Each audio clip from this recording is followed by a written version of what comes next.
북러 정상회담의 의미 그리고 4.27 판문점 선언 1주년에 대해서 전문가의 분석을 들어보겠습니다. 경남대 극동문제연구소의 임을출 교수 나오셨습니다. 안녕하세요, 임 교수님. 네, 안녕하십니까. 예, 뭐 시간이 이제 많이 남지 않아서 좀 이렇게 핵심적으로 말씀을 진행을 해야 될 것 같습니다. 네. 이 김정은 위원장과 푸틴 대통령의 단독 회담, 당초 예상보다 2배 정도 많은 한 2시간 동안 진행이 됐고 확대 정상회담하고 만찬까지 합치면 한 5시간 정도 진행이 됐는데요. 이번 북러 회담의 의미 전체적으로 어떻게 보십니까? 일단 김정은 위원장이 예. 현재 한반도 정세에 대해서 상당히 심각하게 지금 생각하고 있는 것 같고요. 예. 그 심각한 한반도 정세와 관련해서 러시아하고 어떤 전략적 소통, 예. 또 협력 이런 부분에서 이제 필요성을 느낀 것 같습니다. 예. 가장 역시 이제 김정은 위원장 입장에서 가장 중요한 것은 자신들이 지금 추구하고 있는 한반도 비핵화와 관련해서 러시아의 지지를 얻는 것이라고 저는 보고 있거든요. 예. 그런 맥락에서 어느 정도 목적은 달성한 것으로 보여지는데 역시 이제 그 한반도 비핵화 관련해서 핵심 협상 주체는 미국이기 때문에 과연 이번 북러 정상회담이 미국을 움직이는 데 어느 정도 기여할 수 있을지 이 부분을 이제 앞으로 지켜보는 것이 굉장히 중요할 것 같습니다. 푸틴 대통령이 이번 북러 정상회담 직후 가진 기자회견에서 북한의 체제 보장 얘기를 했어요. 물론 매번 중국이나 러시아가 하는 말이긴 하지만 북한 입장에서는 좀 도움이 되는 얘기겠죠. 그렇죠. 이번에 이제 푸틴 대통령이 김정은의 입장을 지지하는 그런 발언들을 많이 했죠. 예. 사실 이제 체제 안전 보장과 관련해서는 푸틴 대통령이 이전부터 얘기했던 것인데 예. 그 체제 안전 보장을 육자회담을 통해서 하는 것이 필요하다. 이제 그런 입장을 이번에 개진한 것이 이제 특징으로 보여지는데요. 사실 이제 이 부분은 다자간 안보 체제. 예. 그러니까 미국만이 북한의 체제 안전 보장을 하는 것으로는 충분하지 않다.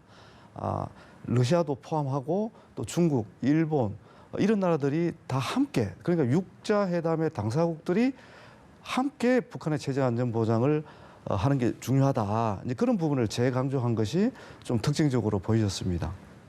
그런데 푸틴 대통령이 아까 말씀하신 육자회담 이렇게 언급한 것이 이게 다자 체제 보장인지 아니면 다자 비핵화 협상인지 이게 어느 쪽입니까? 다자 안전 보장으로 봐야 됩니다. 다자 안전 보장이요. 근데 네. 이제 지금 현재 단계에서 육자회담이 재가동되기에는 굉장히 어려울 것으로 보여지고요. 사실 육자회담은 북한이 가장 반대했습니다. 예.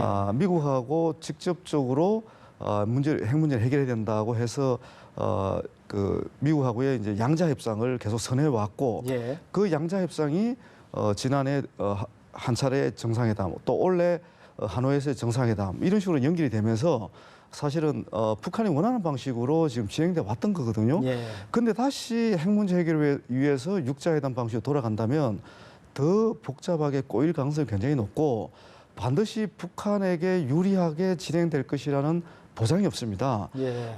특히 이제 과거 사례를 보면 일본이라든지 특히 일본 같은 경우는 핵 문제 해결보다는 자신들의 독자적인 의제 그러니까 일본인 납북자 문제 해결을 우선시하는 그런 태도를 또 보여줘 왔거든요. 예. 그러니까 육자가 한 목소리를 내는 게 굉장히 어렵고 실제적으로 육자회담이 성공적으로 진행이 안 됐기 때문에 지금 이른바 이제 탑다운 방식으로 그렇죠. 진행이 되고 있는 거거든요. 예. 그래서 탑다운 방식이 지금도 진행 중이기 때문에 탑다운 방식은 이제 더 이상 유효하지 않고 육자회담으로 다시 돌아가야 한다. 이렇게 얘기할 수 있는 근거는 지금 없는 상황이거든요. 예. 그런 맥락에서 초기 단계에 육자회담이 재가동되기는 어렵지만 북미 간의 비핵화 관련된 대타협이 이루어지고 합의가 이루어진다면 합의 이행 과정에서는 육자회담이 필요할 수 있습니다. 예. 그때 이제 바로 다자간 안보 체제를 만들어서 북한의 체제 안전 보장을 좀 더 확실히 할 수 있는 그런 메커니즘을 만들 수가 있게 되는 것이죠.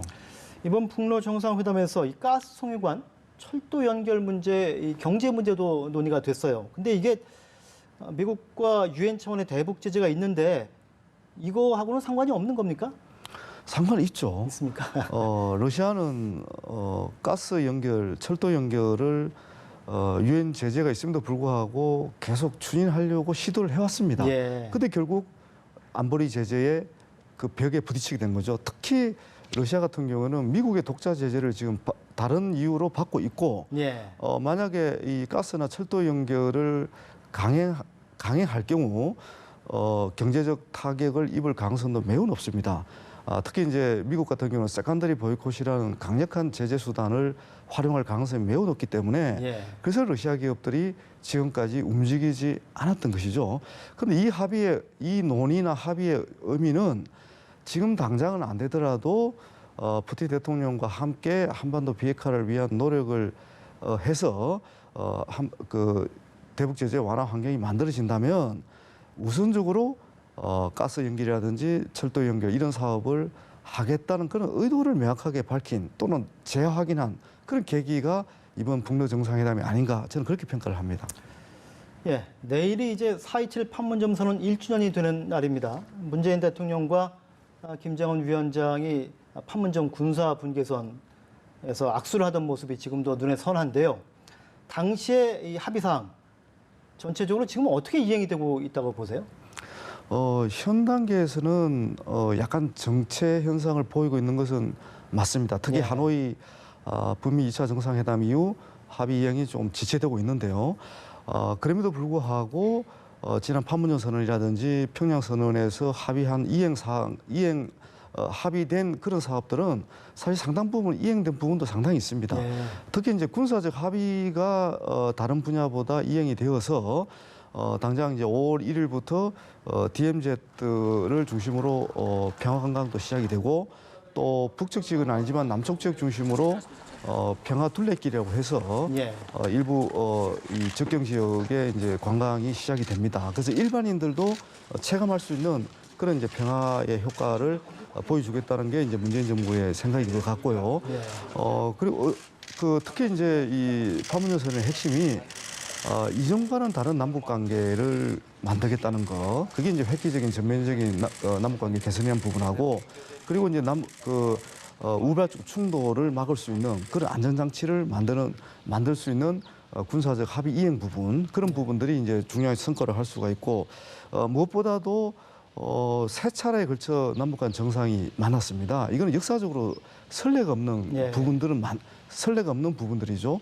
이런 부분들이 결국 이 북미 간의 협상이 교착이 되고 이제 그러면서 이제 이행이 지금 지연되고 있는 것은 맞지만 어떻든 이 부분은 지금 진행 중인 것 같습니다. 그러니까 지난해 판문점 선언에 합의한 이행이 지금은 진행 중인 어떤 과정에 있는 것이죠. 이제 그런 맥락에서 약간의 속도 조절은 이루어지고 있지만 어떻든 북미 간의 비핵화 협상이 진전이 된다면 진전이 되고 남북 관계가 다시 재개가 된다면 이전과는 질적으로 전혀 다른 남북 관계가 펼쳐질 가능성도 있다. 그런 맥락을 저희들은 주목해야 된다. 저는 그렇게 생각합니다. 예, 시간이 다 됐네요.